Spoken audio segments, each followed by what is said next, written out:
Korea जिला के जनकपुर विद्युत सब स्टेशन के आसपास में बने घर में अचानक करंट फैल जाए ले अफरा तफरी मच गई और आसपास के लोगन मन में दहशत आ गई।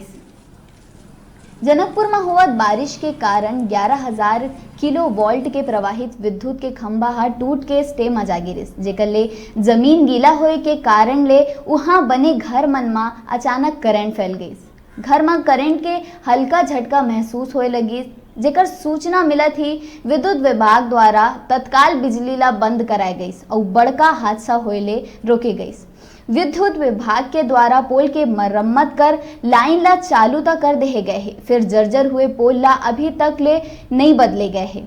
ऐसन में अभी भी कोई बड़का हादसा हो सकत है।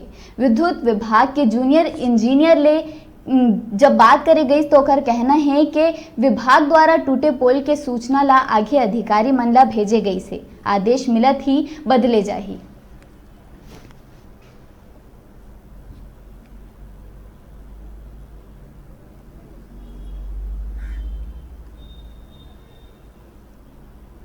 खम्भे से भैया करंट आता है और बाहर निकलती हूँ घर में करंट आ जाता है। मतलब सोए रहते हैं बिस्तर में तो लोहे खटिया में सोए थे तो करंट आ गया था।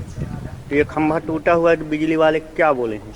बिजली वाले को जाके हम आवेदन दिए, लिखाए तो आके देखी और देख के बोले कि क्या बोलते हैं बाहर दिए हैं, फोटो वोटो खींचे, बोले जब आएगा मरम्मत तब करवाएंगे। वो पूरा रिपेयरिंग का बांधे हैं उसमें। अभी डीपी का है, सब स्टेशन के बाजू में ही है और आज सुबह ही घटना है जी। डंपर कट के तो स्टे में आकर के गिर गया था, इसी वजह से वो पोल भी जर्जर हो गया है। उसमें फिलहाल अभी काम चलाने के लिए चैनल उनल चारों साइड से सपोर्ट करके बांध दिया है, क्लैंप लगा करके। यही से आपको वैसे सूचना दे दिया है बेटा को व्हाट्सएप के माध्यम से भी और फ़ोन के माध्यम से बता दिया।